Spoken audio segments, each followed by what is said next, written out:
Oke,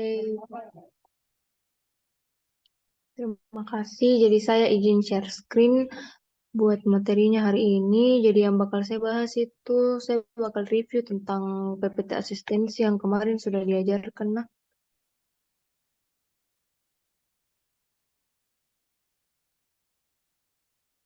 oke, sebelumnya sudah kelihatan nih share screenku. Iya, sudah kelihatan, Kak. Kalau begini ternext nih. Iya, Kak. Oke. Jadi selamat sore teman-teman semuanya. Jadi hari ini saya perkenalkan, sebelumnya saya Elizabeth. Jadi saya salah satu asisten fisiologi dan PJ-nya ini sistem endokrin. Jadi hari ini yang kita mau bahas itu tentang komunikasi sel, kelenjar tiroid, kelenjar paratiroid, kelenjar pankreas, sama kelenjar adrenal. Oke, jadi yang pertama itu komunikasi sel. Jadi sistem komunikasi sel itu sebenarnya ada komunikasi sel yang langsung sama komunikasi sel yang tidak langsung. Kalau misalnya sistem komunikasi sel yang tidak langsung, itu contohnya ini semuanya yang empat ini ya, sekresi parakrin, sekresi hormon, sekresi neurotransmitter, sama sekresi neurohormon. Kalau misalnya yang langsung itu dia melibatkan kontak fisik antar sel. Nah, kalau misalnya kalian lihat ini contoh-contohnya empat, itu dia tidak saling kontak selnya. Maksudnya ini kayak tidak saling menempel. Lihat ini ya, sekresi parakrin, ini ada dua sel yang berbeda dan mereka tidak menempel. Terus ini juga yang sekresi hormon, sekresi neurotransmitter sama neurohormon juga tidak menempel, tapi dia mensekresi ini neurohormon. Kalau misalnya dia komunikasinya langsung, itu selnya tuh saling menempel. Oke, tapi yang kita fokusnya di sini itu yang komunikasi sel yang tidak langsung saja. Jadi pertama itu dia ada yang disebut dengan sekresi parakrin. Sekresi parakrin ini sederhananya adalah sel penyekresi, itu dia bakal mengeluarkan hormon, terus nanti bakal ditangkap dengan sel sasaran. Dan ini itu sel sasaran tetangganya. Jadi kalau sekresi parakrin itu kuncinya itu adalah mereka bertetangga. Jadi dia sel penyekresi itu dia mensekresikan hormon ke sel yang ada di sampingnya. Terus ada yang disebut dengan sekresi hormon. Kalau sekresi hormon itu artinya sel penyekresi dia mengeluarkan hormon, terus nanti bakal dialirkan ke pembuluh darah, kemudian nanti dia bakal pergi ke sel sasaran yang jauh. Jadi kuncinya adalah kalau sekresi hormon itu dia melalui pembuluh darah, kemudian targetnya itu adalah sel sasaran yang jauh. Terus sekresi neurotransmitter. Sekresi neurotransmitter sesuai dengan namanya neuro. Artinya sel penyekresinya itu merupakan sel neuron. Nah, sel neuronnya itu nanti dia bakal melepaskan ini neurotransmitternya. Kemudian nanti bakal pergi ke sel sasaran. Jadi dia antara neuron sama sel sasaran. Terus sekresi neurohormon. Sekresi neurohormon juga sesuai dengan namanya neuro, artinya sel penyekresinya itu neuron. Terus hormon, artinya dia melewati pembuluh darah, terus nanti pergi ke sel sasaran yang jauh. Jadi ingat kalau misalnya parakrin itu dia selnya bertetangga, kalau sekresi hormon itu artinya dia harus melewati darah, terus pergi ke sel sasaran yang jauh. Kalau neurotransmitter artinya dia dari neuron ke sel sasaran. Kalau sekresi neurohormon artinya dari neuron ke darah, terus ke sel sasaran yang jauh. Oke.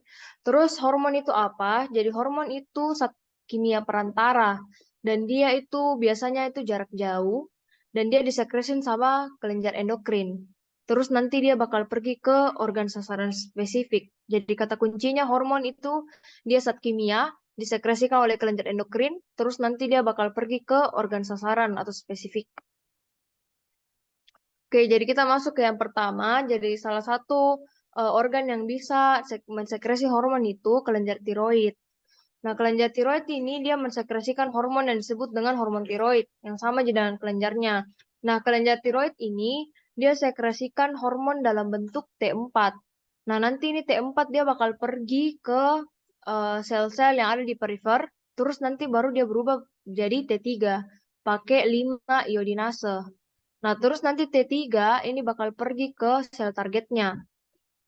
Nanti dia bakal menempel ke reseptor nuklear. Nah, reseptor nuklear ini nanti dia bakal mengirimkan sinyal sehingga terjadi proses transkripsi DNA, terus terjadi transkripsi mRNA. Nah, kalau misalnya hasilnya transkripsi mRNA itu apa? Terbentuknya protein-protein baru. Nah, protein-protein baru ini penting untuk apa? Yang sekaligus juga menjadi fungsi dari hormon tiroid. Yang pertama itu dia untuk pertumbuhan. Nah, kenapa dia fungsinya untuk pertumbuhan? Karena hormon tiroid ini dia merangsang kelenjar hipofisis untuk mengeluarkan growth hormone. Jadi dia itu berfungsi untuk pertumbuhan. Growth hormone kan fungsinya untuk pertumbuhan pertumbuhan tulang, pertumbuhan sel dan lain-lain. Terus ada juga fungsinya ke sistem saraf.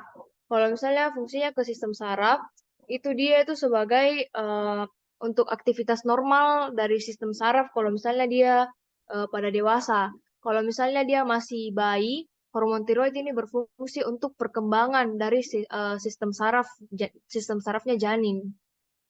Terus yang kedua ini basal metabolic rate sama metabolisme.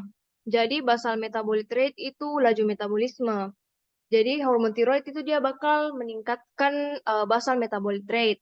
Nah, basal metabolic rate itu dia membutuhkan oksigen yang banyak sehingga responnya itu juga ke kardiovaskular. Jadi kardiovaskular itu nanti dia bakal meningkatkan efek simpatik. Jadi nanti dia bakal memompa darah lebih banyak ke sel-sel tubuh.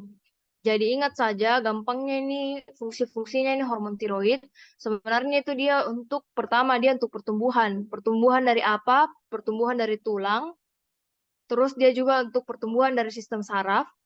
Terus dia meningkatkan laju metabolisme basal. Nah, karena dia meningkatkan laju metabolisme basal, otomatis tubuh membutuhkan oksigen lebih banyak. Nah, itu efeknya juga ada di kardiovaskular. Otomatis tubuh harus memompa lebih banyak darah lagi ke sel-sel yang ada di tubuh supaya kebutuhan oksigennya itu bisa tercukupi. Jadi ini tadi yang sebelumnya sama aja dengan sebelumnya. Jadi fungsinya hormon tiroid itu kalau terhadap basal metabolic rate itu dia meningkatkan konsumsi oksigen. Nah, kenapa dia meningkatkan konsumsi oksigen? Karena kalau misalnya basal metabolic rate itu meningkat, dia itu butuh oksigen dalam jumlah yang besar. Makanya meningkat konsumsi oksigennya. Terus basal metabolic rate itu hasilnya apa? Hasilnya itu adalah panas. Makanya kalau misalnya basal metabolic rate meningkat, konsumsi oksigen itu bakal meningkat. Terus produksi panas juga itu bakal meningkat. Terus yang kedua itu dia meningkatkan aktivitas pompa Na+ dan K+ ATPase. Terus untuk metabolismenya, karena dia itu meningkatkan laju metabolisme, terus dia juga berfungsi untuk pertumbuhan, otomatis tubuh atau sel-sel tubuh itu membutuhkan nutrisi yang lebih banyak. Makanya dia akan meningkatkan absorpsi glukosa, terus dia bakal mendegradasi cadangan glikogen. Kemarin saya jelaskan glikogen itu kalau misalnya dipecah itu dia diubah menjadi glukosa. Nah, glukosa itu nanti yang bisa dipakai oleh sel-sel untuk metabolisme. Terus yang kedua itu dia meningkatkan sintesis sama degradasi protein. Jadi dia meningkatkan sintesis protein supaya ada protein yang bisa didegradasi. Terus yang ketiga, itu dia lebih bersifat katabolik. Nah, kenapa dia katabolik? Karena dia memecah sesuatu yang lebih kompleks menjadi sesuatu yang lebih sederhana. Contohnya ini degradasi protein, diubah menjadi asam amino. Terus cadangan glikogen itu nanti bakal diubah menjadi glukosa. Nah, karena dia itu bersifat katabolik, ingat kalau misalnya protein-protein otot itu dipecah menjadi asam amino, itu dia akan menyebabkan penurunan dari massa otot. Terus yang ketiga itu ada juga efek terhadap kardiovaskular dan respirasi. Nah, ini sesuai dengan tadi saya jelaskan, karena laju metabolisme basalnya meningkat, otomatis dia butuh oksigen yang lebih banyak. Nah, karena dia butuh oksigen yang lebih banyak, otomatis akan terjadi peningkatan demand oksigen jaringan atau akan terjadi peningkatan kebutuhan oksigen daripada jaringan. Terus dia akan meningkatkan cardiac output dan ventilasi. Kenapa dia tingkatkan cardiac output? Karena jantung itu harus memompa darah lebih banyak ke seluruh tubuh supaya kebutuhan oksigennya itu bisa terpenuhi. Terus kenapa ventilasinya juga harus meningkat? Karena dia butuh oksigen lebih banyak. Otomatis kita harus lebih sering bernafas untuk memperoleh itu oksigen supaya terpenuhi kebutuhan oksigennya. Terus yang keempat itu dia untuk pertumbuhan. Nah, pertumbuhan itu dia bekerja sinergis dengan growth hormone. Jadi, growth hormone itu growth hormone itu fungsinya untuk pertumbuhan.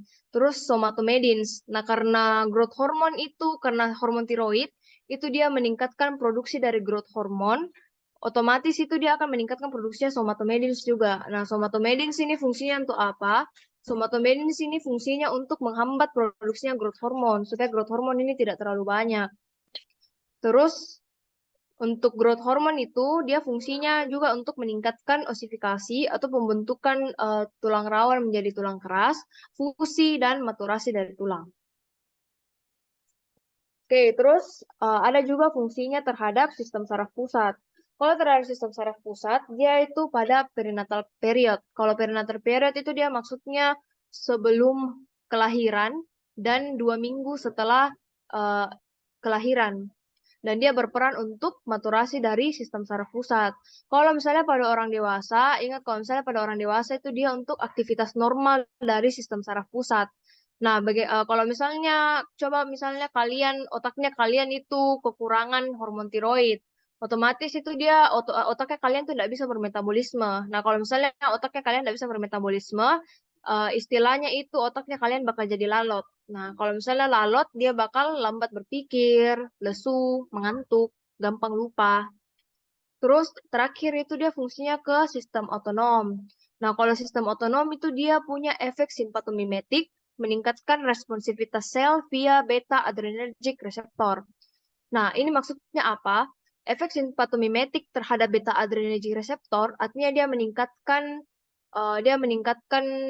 sistem saraf simpatis.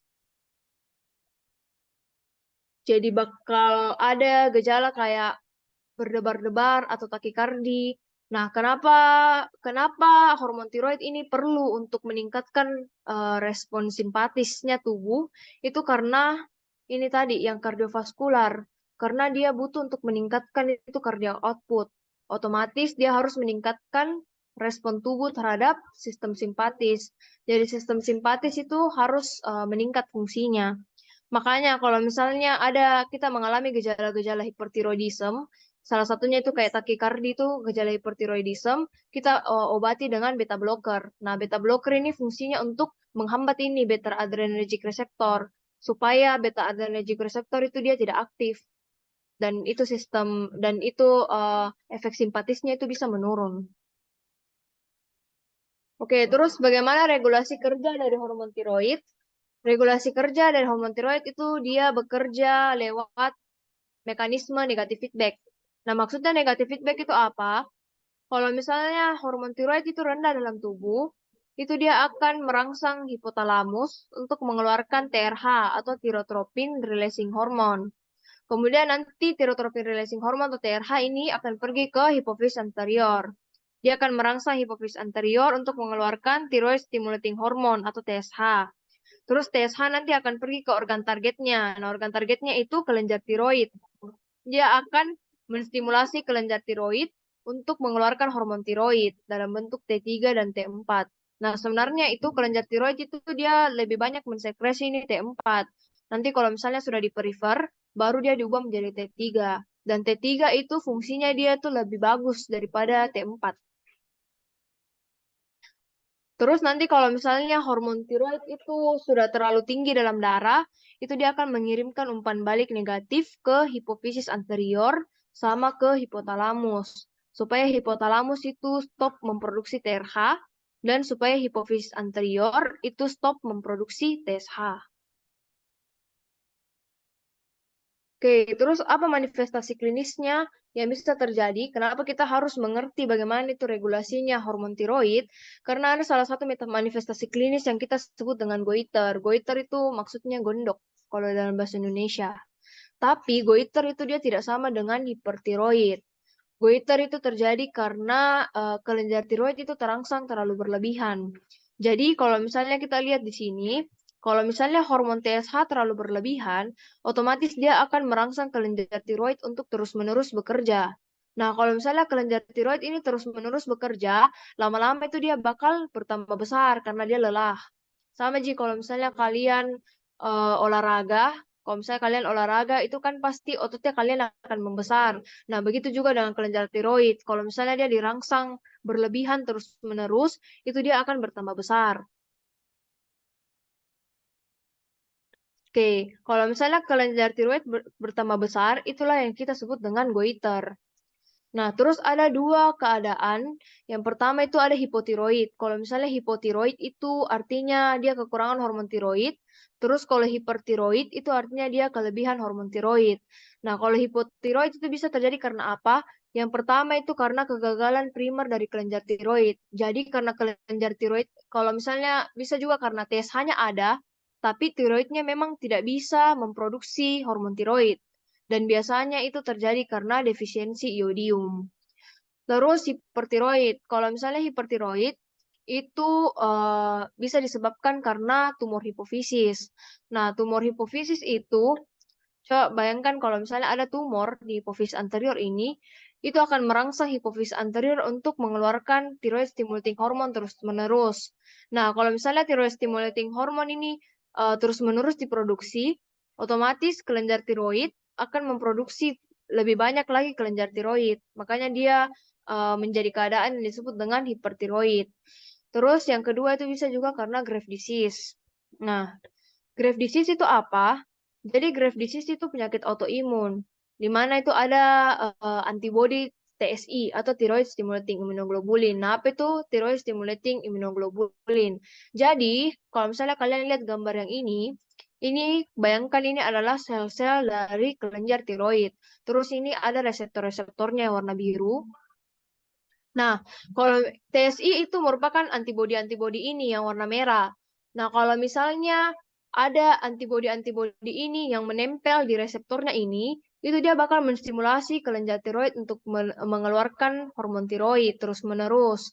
Nah, walaupun hormon tiroid ini nanti dia bakal mengirimkan mekanisme negatif feedback, karena tadi kan di sini kalau misalnya dia sudah berlebihan, dia akan mengirimkan mekanisme negatif feedback ke hipofisis anterior sama ke hipotalamus.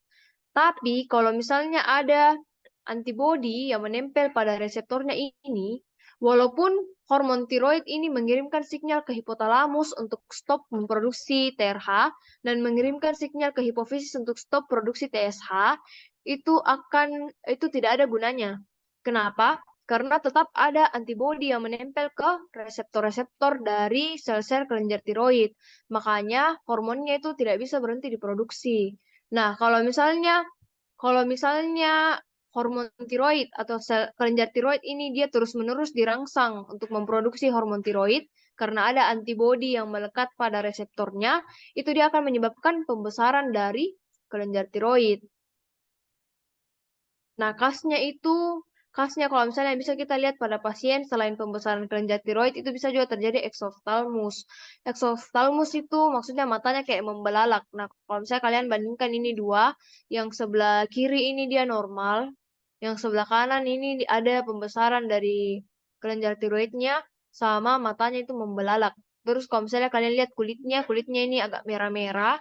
Kenapa kulitnya merah-merah? Karena ingat tadi hormon tiroid itu fungsinya untuk meningkatkan laju metabolisme basal dan meningkatkan produksi panas. Makanya kulit manifestasinya ini kulitnya merah-merah. Oke. Terus kita masuk ke kelenjar paratiroid. Oke, kelenjar paratiroid ini sebenarnya fungsinya penting sekali untuk mengatur kadar kalsium dalam darah. Nah, kalau misalnya kalsium dalam plasma itu turun, itu dia akan menyebabkan peningkatan sekresi dari paratiroid hormon. Nah, nanti paratiroid hormon ini dia akan meningkatkan kalsium melalui 3 mekanisme.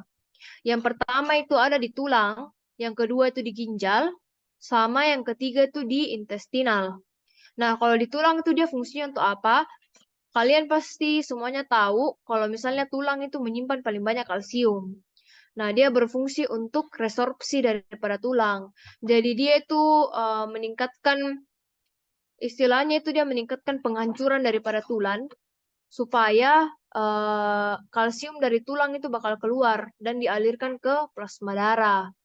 Terus yang kedua itu dia bekerja melalui ginjal. Kalau misalnya di ginjal, itu dia bakal menyebabkan peningkatan reabsorpsi dari kalsium. Nah, kan di ginjal itu ada 4. Ada glomerulus, terus ada tubulus proksimal, ada ansa Henle, sama tubulus distal.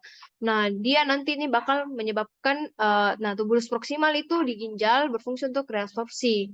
Nah, nanti dia bakal menyebabkan peningkatan dari reabsorpsi kalsium di ginjal. Nah, karena absorpsi dari kalsium itu meningkat, otomatis absorpsi daripada fosfat itu akan menurun. Karena kalau misalnya kalsium banyak diserap, fosfat itu akan banyak dibuang. Makanya akan terjadi fosfaturia. Fosfaturia itu apa? Fosfaturia itu artinya banyak fosfat di dalam urinnya. Terus dia juga bakal meningkatkan urinary CAMP. Terus kalau misalnya di intestin, itu dia akan menyebabkan peningkatan absorpsi dari kalsium. Tapi dia itu indirect, karena dia itu membutuhkan 1,25 dihidroksikolekalsiferol, atau dia butuh vitamin D untuk bisa mengabsorpsi ini kalsium. Jadi ingat, hormon paratiroid itu fungsinya untuk meningkatkan plasma kalsium. Jadi kalau misalnya plasma kalsium turun, hormon paratiroid ini akan disekresikan. Terus nanti dia bakal bekerja melalui 3 mekanisme. Pertama itu di tulang, dia akan meningkatkan penghancuran tulang supaya kalsiumnya keluar, dan terakhir itu kalsium plasmanya meningkat. Terus yang kedua itu ginjal. Kalau ginjal itu dia akan meningkatkan reabsorpsi daripada kalsium. Nah, karena reabsorpsi kalsium meningkat, otomatis fosfatnya itu harus dibuang. Jadi dia meningkatkan reabsorpsi kalsium, terus menurunkan reabsorpsi fosfat. Terus dia meningkatkan urinary CAMP. Terus kalau yang di intestin, itu dia meningkatkan absorpsi daripada kalsium. Tapi dia itu secara tidak langsung, dan dia butuh vitamin D. Oke, jadi nanti manifestasi terakhirnya itu kalsium plasmanya itu akan meningkat. Oke, terus kita masuk ke kelenjar yang ketiga, yaitu kelenjar pankreas. Nah, kelenjar pankreas ini dia merupakan organ yang yang penting fungsinya untuk regulasi glukosa darah. Nah, unit fungsionalnya itu disebut dengan Pulau Langerhans. Nah, Pulau Langerhans itu dia punya 4 sel utama yang memproduksi hormon. Yang pertama itu ada sel alfa. Sel alfa itu fungsi untuk memproduksi glukagon. Terus ada sel beta yang berfungsi untuk memproduksi insulin. Terus sel delta untuk memproduksi somatostatin. Sama sel F untuk memproduksi pankreatik polipeptida. Oke, terus fungsi-fungsi hormonnya itu apa saja? Jadi fungsi-fungsi hormonnya itu sederhananya sama dengan saya jelaskan kemarin. Intinya insulin itu dia mau meningkatkan cadangan makanan yang ada dalam tubuhnya kita. Jadi insulin itu dia akan mengubah sesuatu yang lebih sederhana menjadi lebih kompleks. Nah, sebelum saya bahas ini 3 fungsinya, yaitu efek terhadap karbohidrat, lemak, sama protein, kalian harus dulu mengenal istilah-istilah yang kita gunakan di sini. Yang pertama itu glikogenolisis, yang kedua itu glikogenesis, sama yang ketiga itu gluconeogenesis. Nah, apa bedanya ini 3? Yang pertama glikogenolisis. Nah, glikogenolisis itu terdiri dari kata glikogen sama lisis. Glikogen itu artinya glikogen, sama lisis itu artinya pemecahan. Sehingga glikogenolisis artinya pemecahan glikogen. Terus glikogenesis. Glikogen itu artinya glikogen, genesis itu artinya pembentukan. Jadi glikogenesis itu artinya pembentukan glikogen. Terus ada juga terus ada gluconeogenesis. Nah, apa ini gluconeogenesis? Kalau gluconeogenesis terdiri dari kata gluko. Gluko itu artinya glukosa. Terus neogenesis itu artinya pembentukan glukosa, tapi dari bahan yang bukan glikogen. Oke, jadi ada 3 istilah, glikogenolisis, pemecahan glikogen, glikogenesis, pembentukan glikogen, sama gluconeogenesis, pembentukan glukosa dari bahan yang bukan glikogen. Oke, jadi efeknya terhadap karbohidrat itu apa? Ingat, dia fungsinya adalah mengubah sesuatu yang lebih sederhana menjadi sesuatu yang lebih kompleks. Otomatis dia akan meningkatkan glikogenesis. Glikogenesis itu tadi apa? Pembentukan glikogen. Pembentukan glikogen itu dari apa? Dari glukosa. Jadi dia itu akan meningkatkan pembentukan glikogen dari glukosa. Terus dia akan meningkatkan penyimpanan glukosa. Nah, penyimpanan glukosa ini dia tuh disimpan dalam bentuk glikogen. Terus dia juga menghambat glikogenolisis. Tadi glikogenolisis itu merupakan pemecahan glikogen. Nah, jadi dia otomatis dia harus menghambat glikogenolisis karena dia mau menyimpan dalam bentuk glikogen. Jadi ingat, insulin itu berfungsi untuk mengubah sesuatu yang lebih sederhana menjadi sesuatu yang lebih kompleks. Jadi ingat saja kalau misalnya efeknya terhadap karbohidrat itu adalah intinya dia mau membuat glikogen. Otomatis dia harus hambat pemecahannya glikogen, dia harus meningkatkan penyimpanan glukosa dalam bentuk glikogen. Makanya dia meningkatkan glukogenesis. Terus efeknya terhadap lemak. Kalau misalnya efeknya terhadap lemak, ingat saja kalau misalnya dia itu mau menyimpan sesuatu dalam bentuk trigliserida. Trigliserida itu sesuatu yang kompleks dan trigliserida itu dibentuk dari sesuatu yang lebih sederhana.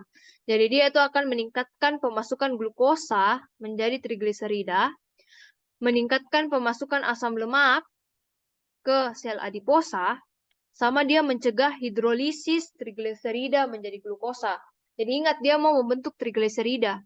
Jadi otomatis glukosa jadi trigliserida, asam lemak itu dia bakal masukkan ke dalam sel adiposa, dan dia bakal mencegah hidrolisis trigliserida menjadi glukosa. Kenapa dia cegah hidrolisis trigliserida menjadi glukosa? Karena dia mau menyimpan dalam bentuk trigliserida, bukan dalam bentuk glukosa. Terus yang ketiga itu efek terhadap protein. Kalau efek terhadap protein, ingat dia mau membentuk protein. Jadi semua yang dia lakukan hasilnya adalah protein ini tidak boleh dipecah. Jadi dia akan menghambat katabolisme daripada protein. Jadi ingat, mungkin sudah dipelajari di biomedik 1, katabolisme itu proses pemecahan sesuatu yang lebih kompleks menjadi lebih sederhana. Sedangkan insulin ini mau mengubah sesuatu yang lebih sederhana menjadi lebih kompleks. Otomatis dia harus menghambat katabolisme. Terus dia menekan gluconeogenesis. Tadi gluconeogenesis itu adalah pembentukan glukosa dari bahan yang bukan glikogen. Otomatis dia harus menekan gluconeogenesis karena dia mau menekan pembentukan dari glukosa. Karena dia mau menyimpan sesuatu dalam bentuk yang lebih kompleks. Oke, terus yang kedua itu glukagon. Glukagon ini dia mau menyimpan sesuatu dalam bentuk yang lebih sederhana. Jadi dia akan mengubah sesuatu yang lebih kompleks menjadi lebih sederhana. Jadi dia nanti itu bakal meningkatkan glikogenolisis di hati. Nah, glikogenolisis itu tadi pemecahan glikogen. Nah, karena glukagon ini dia memang mau membentuk sesuatu yang lebih sederhana dari sesuatu yang lebih kompleks, otomatis dia akan meningkatkan glikogenolisis. Dia akan meningkatkan pemecahan glikogen menjadi glukosa. Terus yang kedua, dia meningkatkan gluconeogenesis. Nah, kenapa dia harus tingkatkan gluconeogenesis? Karena dia mau menyimpan sesuatu dalam bentuk yang lebih sederhana. Otomatis zat-zat yang lebih kompleks, dia mau ubah menjadi lebih sederhana. Yang lebih sederhana itu apa? Itu glukosa. Oke, terus yang ketiga itu somatostatin. Nah, somatostatin ini fungsinya tidak terlalu berperan untuk meregulasi glukosa darah, tapi dia itu berfungsi untuk menekan sekresi dari insulin, glukagon, sama somatostatin sendiri. Supaya sekresi dari insulin, glukagon, dan somatostatin itu tidak terlalu berlebihan. Terus dia juga menghambat pencernaan nutrien dan mengurangi penyerapannya. Sama dia juga menurunkan gerakan lambung, duodenum, dan kantung empedu.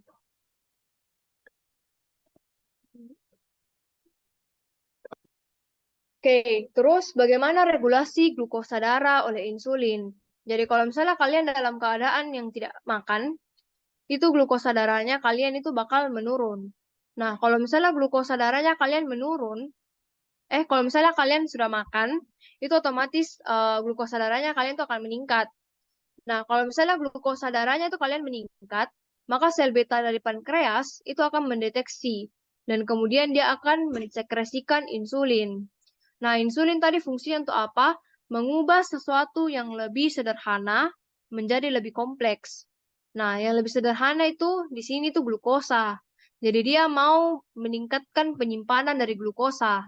Jadi kalau misalnya kalian sudah makan dan gula darahnya kalian tuh meningkat, sel beta akan memproduksi insulin. Nah, insulin nanti akan mengubah glukosa-glukosa tadi yang dari makanannya kalian menjadi glikogen. Supaya kadar glukosa itu tidak terlalu tinggi dalam darah. Next. Terus sekarang juga ada regulasi glukosa darah oleh glukagon. Kalau glukagon ini dia fungsinya kebalikan dari insulin. Jadi kalau insulin tadi dia mau menyimpan sesuatu dalam bentuk yang lebih kompleks, glukagon ini dia mau memecah sesuatu. Jadi dia bakal pecah sesuatu yang lebih kompleks menjadi sesuatu yang lebih sederhana. Jadi kalau misalnya kalian dalam keadaan yang tidak makan, otomatis kadar glukosa darah dalam tubuhnya kalian itu akan turun. Nah, kalau misalnya kadar glukosa darahnya kalian turun, itu akan dideteksi oleh sel alfa pankreas. Nah, sel alfa pankreas itu nanti akan mensekresikan hormon glukagon. Nah, apa fungsinya tadi hormon glukagon? Mau meningkatkan sesuatu yang lebih sederhana. Jadi dia akan meningkatkan konsentrasi dari glukosa. Caranya apa tadi? Melalui glikogenolisis atau pemecahan glikogen sama gluconeogenesis, pembentukan glukosa dari bahan yang bukan glikogen. Jadi bisa dibentuk dari trigliserida ataupun bahan-bahan lainnya.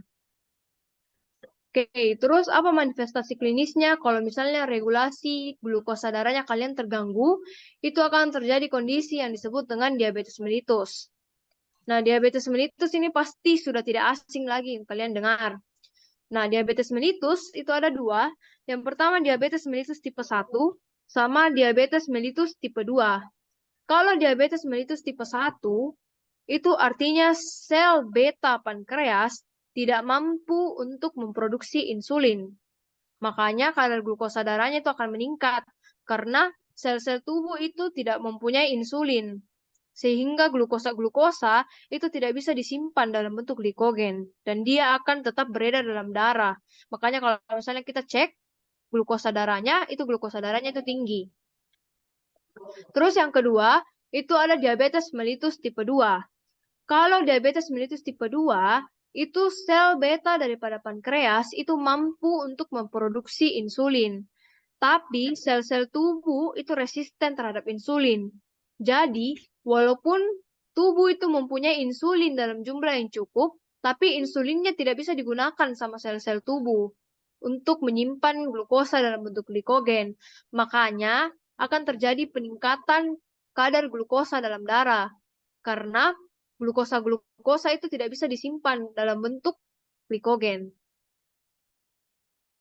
Oke, terus ada beberapa modalitas yang bisa kita gunakan untuk mendiagnosis diabetes mellitus.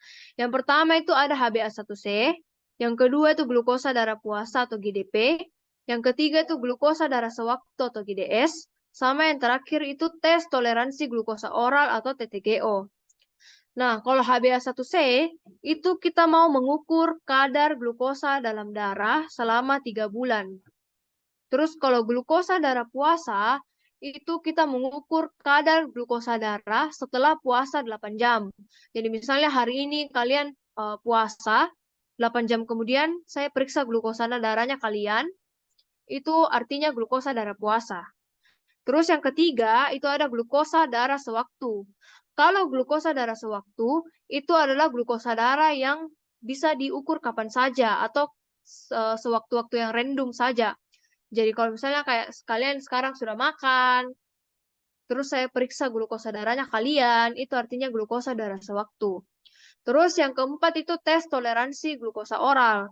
Kalau tes toleransi glukosa oral, itu artinya saya puasakan kalian 8 jam, terus saya berikan kalian larutan 75 ml glukosa, setelah itu 2 jam kemudian saya tes gula darahnya kalian. Itu tes toleransi glukosa oral atau TTGO. Nah, karena glukosa darah sewaktu sama TTGO itu sudah ada intake makanan sebelumnya, atau kita sudah makan sebelumnya, itu otomatis nilai batas atasnya itu dia bakal lebih tinggi.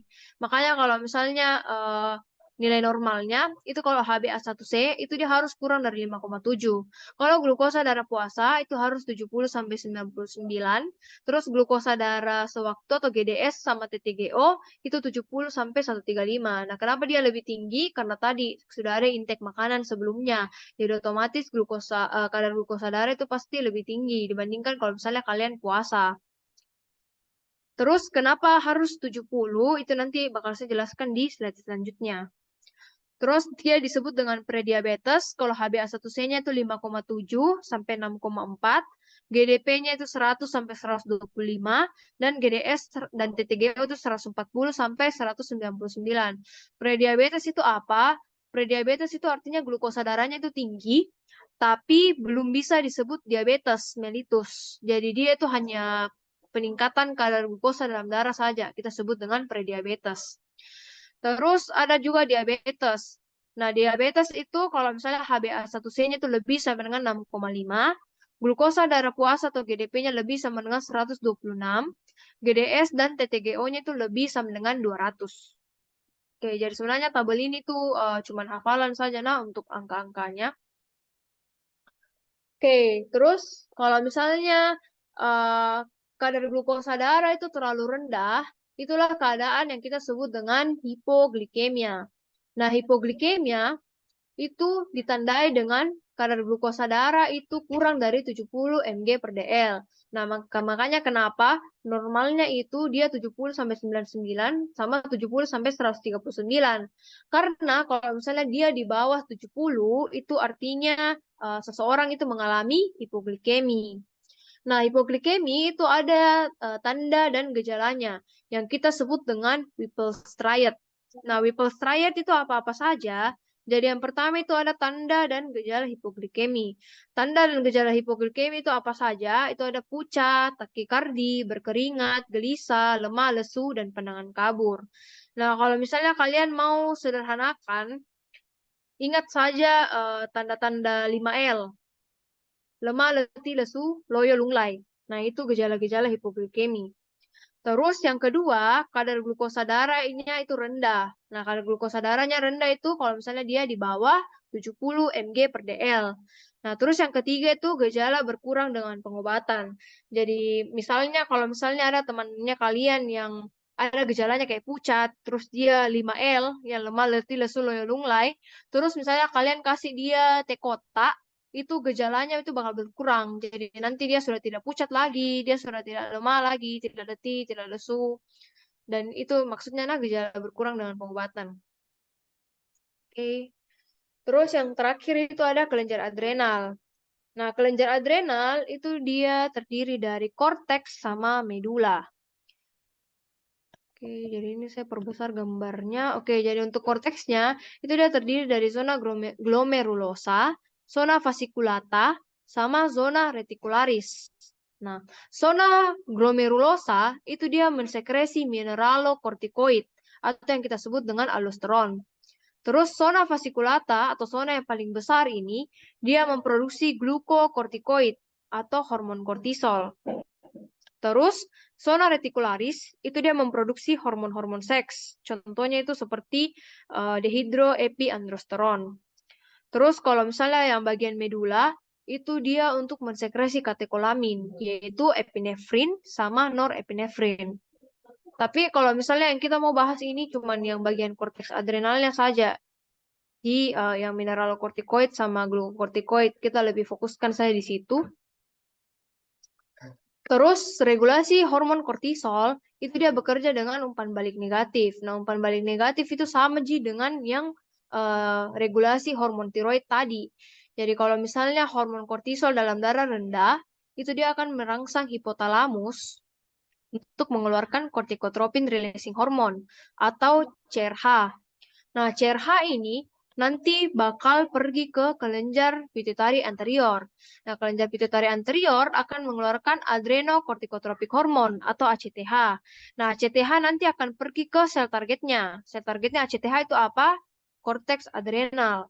Nah, korteks adrenal itu nanti akan berespon dengan mengeluarkan kortisol.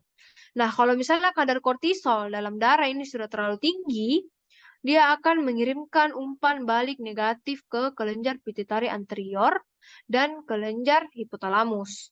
Jadi kalau misalnya kortisol ini sudah terlalu tinggi dalam darah, dia akan bilang ke kelenjar pituitari anterior, kelenjar pituitari anterior ini kortisol sudah terlalu tinggi dalam darah, stop nih produksi ACTH. Nah, nanti ACTH-nya itu akan menurun, sehingga nanti kadar kortisolnya juga akan menurun. Karena tidak ada lagi yang merangsang ini korteks adrenal untuk mengeluarkan kortisol. Nah, terus dia juga akan menghambat hipotalamus untuk mengeluarkan CRH. Nah, kalau misalnya di sini, anggaplah kalau misalnya di sini putus. Kalau misalnya di sini putus siklusnya, otomatis ini ke bawah itu tidak bisa terjadi. Makanya hormon kortisolnya itu akan menurun. Oke, terus fungsi-fungsi hormonnya. Yang pertama itu mineralokortikoid atau aldosteron. Kalau mineralokortikoid atau aldosteron, ingat saja dia itu disekresi kalau misalnya kadar natrium dalam darah itu menurun. Jadi dia fungsinya untuk meningkatkan retensi natrium dan meningkatkan eliminasi kalium. Nah, retensi natrium itu menyebabkan H2O juga ikut tertarik. Karena natrium itu dia menarik air. Jadi akan terjadi retensi natrium, eliminasi kalium, dan karena terjadi retensi natrium, otomatis H2O juga itu akan tertahan. Jadi ingat, aldosteron itu fungsinya kalau misalnya natrium rendah. Nah, kalau misalnya natrium rendah, apa yang dia bakal lakukan? Dia bakal tahan natrium, dia bakal buang kalium, dan karena natrium itu tertahan, otomatis H2O juga itu akan tertahan di dalam tubuh. Oke, terus yang kedua, hormonnya itu ada glukokortikoid atau hormon kortisol. Nah, kalau kortisol, ini dia hormon yang disekresikan karena respon tubuh terhadap stres. Jadi dia tuh ada efek terhadap metabolisme, ada terhadap sistem saraf pusat, sama imunitasnya. Nah, efeknya terhadap metabolisme apa? Kalau misalnya kalian dalam keadaan stres, otomatis tubuhnya kalian itu membutuhkan lebih banyak nutrisi. Otomatis glukosa dalam darahnya kalian itu harus meningkat. Makanya hormon kortisol itu dia berfungsi untuk menstimulasi gluconeogenesis. Nah, gluconeogenesis tadi saya sudah jelaskan sebelumnya. Pembentukan glukosa dari bahan yang bukan glikogen. Nah, terus dia akan mengurangi penggunaan glukosa atau jaringan, kecuali otak. Nah, kenapa otak ini tidak boleh berkurang penggunaan glukosanya? Karena otak ini adalah sistem yang memerintah tubuhnya kalian. Coba bayangkan kalau misalnya otaknya kalian itu kekurangan glukosa, otaknya kalian itu bakal tidak bisa bekerja. Nah, kalau misalnya otaknya kalian tidak bisa bekerja, otomatis kalian tidak bisa bikin apa-apa. Karena otak ini merupakan sistem perintah dalam tubuhnya kalian. Nah, terus dia untuk meningkatkan kadar glukosa darah. Jadi dia itu akan mengurangi penggunaannya glukosa oleh jaringan supaya glukosa itu tidak masuk ke dalam jaringan dan kadar glukosa dalam darah itu bisa meningkat. Terus yang ketiga, dia menstimulasi degradasi protein dalam jaringan. Nah, kalau misalnya kalian lagi stres, itu pasti kalian butuh lebih banyak nutrisi. Makanya akan terjadi degradasi protein dan efeknya itu adalah nanti ada peningkatan kadar asam amino dalam darah. Terus yang ketiga, yang keempat, itu dia menstimulasi lipolisis. Lipo itu artinya lipid, lisis itu tadi pemecahan. Jadi lipolisis itu artinya pemecahan lipid. Nah, jadi dia itu menstimulasi lipolisis supaya lipid-lipid yang ada di jaringan adiposa itu dia pecah menjadi asam lemak darah. Jadi fungsinya kortisol ini mirip dengan fungsinya glukagon. Dia memecah sesuatu yang lebih kompleks menjadi sesuatu yang lebih sederhana. Nah, ini tadi yang gluconeogenesis, memecah sesuatu yang bukan glikogen menjadi glukosa, memecah protein menjadi asam amino, sama memecah lipid pada jaringan adiposa menjadi asam lemak. Terus dia juga punya efek terhadap sistem saraf pusat. Nah, karena kortisol ini dia merupakan hormon yang um, kalau misalnya disekresikan kalau misalnya kalian lagi stres, otomatis itu kalau misalnya kalian kelebihan kortisol, itu gejalanya itu kalian bakal naik, naik, naik. Nah, nafsu makannya kalian bakal meningkat, libidonya bakal menurun, terus kalian tuh bakal insomnia. Terus yang kedua, itu kalau misalnya kekurangan kortisol, itu kalian bakal turun-turun-turun. Turun-turun-turun itu maksudnya apa? Bakal depresi, nafsu makan bakal menurun, dan kalian bakal menjadi apatis. Terus ada juga efek terhadap sistem imunitasnya. Jadi ingat saya kortisol, kalau misalnya terhadap imunitas, itu dia mau menghambat sistem imunnya kita. Nah, karena dia menghambat sistem imun, itu dia disebut dengan imunosupresan. Imunosupresan itu artinya dia menurunkan sistem imun. Nah, efeknya apa kalau misalnya dia menurunkan sistem imun? Dia juga berfungsi sebagai anti-inflamasi. Nah, kalau misalnya inflamasi terjadi, itu kan terjadi karena sistem imunnya kalian aktif. Nah, kalau misalnya sistem imunnya kalian menurun karena kortisol, itu akan menyebabkan efek yang disebut dengan antiinflamasi karena sel-sel imunnya kalian menjadi tidak aktif. Makanya bisa mengurangi terjadinya inflamasi. Oke, terus apa manifestasi klinisnya? Kenapa kalian harus mengerti bagaimana regulasinya itu ACTH, bagaimana regulasinya ini kortisol? Itu karena ada beberapa penyakit yang bisa terjadi. Kalau misalnya regulasi daripada ACTH sama kortisol itu tidak bagus. Yang pertama itu ada yang kita sebut dengan Cushing syndrome. Nah, Cushing syndrome, ingat Cushing syndrome itu dia masalahnya adalah di korteks adrenalnya. Kalau misalnya tadi kita balik ke slide ini, korteks adrenal itu dia memproduksi kortisol. Terus kelenjar pituitari anterior itu dia memproduksi ACTH atau adrenocorticotropic hormone. Oke, jadi ingat baik-baik ini, kelenjar pituitari anterior mengeluarkan ACTH dan korteks adrenal mengeluarkan kortisol. Supaya kalian lebih mudah untuk pahami ini tabel. Jadi ingat, kalau Cushing syndrome itu terjadi karena ada masalah di korteks adrenalnya. Makanya kadar kortisolnya itu tinggi dan kadar ACTH-nya rendah. Nah, masalah di korteks adrenalnya itu apa? Korteks adrenal tidak mampu berhenti untuk memproduksi kortisol. Nah, kalau misalnya korteks adrenal yang tidak mampu untuk berhenti untuk produksi ini kortisol, otomatis kadar kortisol itu akan tinggi. Tapi tidak ada masalah di kelenjar pituitari anteriornya. Makanya kortisol yang tinggi ini sebenarnya dia sudah mengirimkan sinyal umpan balik negatif ke kelenjar adrenal, ke kelenjar hipofisis anterior. Makanya kadar ACTH-nya itu memang rendah. Tapi karena korteks adrenal yang tidak mampu berhenti produksi kortisol, otomatis kadar kortisolnya itu akan tetap tinggi dalam darah. Nah, terus apa bedanya dengan Cushing disease? Jadi kenapa bisa ada sindrom? Kenapa bisa ada disease? Nah, apa bedanya ini sindrom sama disease? Kalau misalnya Cushing disease, itu dia, lihat ini kalau misalnya tabel, itu dia dua-duanya tinggi. Kalau Cushing disease, masalahnya di kelenjar pituitari anteriornya. Jadi, kadar kortisolnya dalam darah itu tinggi karena ACTH-nya itu tinggi. Nah, kalau misalnya kadar kortisol dalam darah tinggi, seharusnya dia mengirimkan sinyal umpan balik negatif ke kelenjar pituitari anterior. Nah, harusnya kelenjar pituitari anterior itu bakal menurunkan produksi dari ACTH. Tapi karena masalahnya itu ada di kelenjar pituitari anterior, kelenjar pituitari anterior itu tidak bisa berhenti memproduksi ACTH. Makanya ACTH-nya itu akan terus-menerus tinggi. Nah, kalau misalnya ACTH-nya terus-menerus tinggi, otomatis kadar kortisolnya itu akan tinggi juga. Karena korteks adrenalnya tidak berhenti untuk memproduksi kortisol. Karena ada rangsangan terus-menerus dari ACTH. Nah, terus ada juga iatrogenic Cushing syndrome. Mungkin kalau misalnya kalian lihat ini kayak, ini Cushing syndrome sama iatrogenic Cushing syndrome sama, Ji. Kortisolnya yang tinggi, ACTH-nya yang rendah. Nah, apa bedanya iatrogenic Cushing syndrome sama Cushing syndrome? Jadi, kalau misalnya iatrogenic Cushing syndrome, iatrogenik itu artinya karena obat. Jadi kalau misalnya kalian mengkonsumsi obat-obatan, contohnya kayak obat-obatan kortikosteroid, itu dia bahkan menyebabkan peningkatan kadar kortisol di dalam darahnya kalian.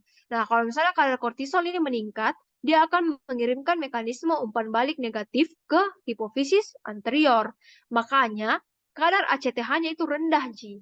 Dan sebenarnya, korteks adrenal tidak memproduksi kortisol, tapi kadar kortisolnya itu tinggi karena ada hormon kortisol dari luar, yaitu obat-obatan yang kalian konsumsi. Nah, terus ada juga keadaan yang disebut dengan Addison disease. Kalau misalnya Addison disease, itu dia kadar kortisolnya rendah, kadar ACTH-nya tinggi. Masalahnya di mana? Masalahnya itu ada di korteks adrenalnya. Bedanya, pada Addison disease, itu korteks adrenal tidak mampu untuk memproduksi kortisol. Nah, kalau misalnya kadar kortisol tadi dalam darah itu rendah, dia akan menstimulasi kelenjar pituitari anterior sama hipotalamus untuk mensekresikan CRH sama ACTH. Jadi kadar ACTH-nya itu tinggi. Nah, kadar ACTH-nya tinggi karena sebenarnya dia mau merangsang korteks adrenal untuk mengeluarkan kortisol. Akan tetapi korteks adrenal tidak mampu untuk memproduksi kortisol. Makanya kadar kortisolnya tetap rendah, tapi kadar ACTH-nya itu tinggi. Nah, terus yang terakhir itu ada secondary adrenal insufficiency atau hypopituitarism. Sesuai dengan namanya ini, kata kuncinya, hypopituitarism. Artinya, kelenjar hipofisis anterior tidak mampu untuk memproduksi ini ACTH. Nah, tadi kalau misalnya yang saya bilang di sini, kalau misalnya, anggaplah kalau misalnya kelenjar pituitari anteriornya tidak memproduksi ini, otomatis dia akan terputus di sini. Nah, kalau misalnya dia terputus di sini, otomatis yang di bawah ini juga tidak bisa diproduksi. Makanya, pada hypopituitarism atau secondary adrenal insufficiency, itu dia kadar kortisolnya juga rendah. Karena memang hipofisis anteriornya tidak mampu untuk memproduksi ACTH. Makanya kadar kortisol dalam darahnya juga itu akan menjadi rendah. Karena tidak ada yang menstimulasi korteks adrenal untuk mengeluarkan kortisol. Oke, mungkin sekian saja untuk reviewnya ini PPT asistensi kemarin. Mungkin dari teman-teman ada yang mau bertanya?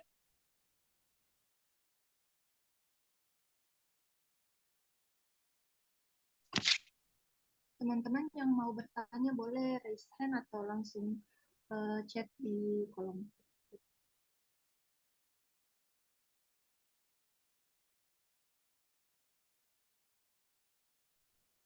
Bertanya nih guys, mumpung masih ada kakak, besok kalian sudah ujian. Kalau masih ada yang belum dipaham atau ada yang ingin ditanyakan,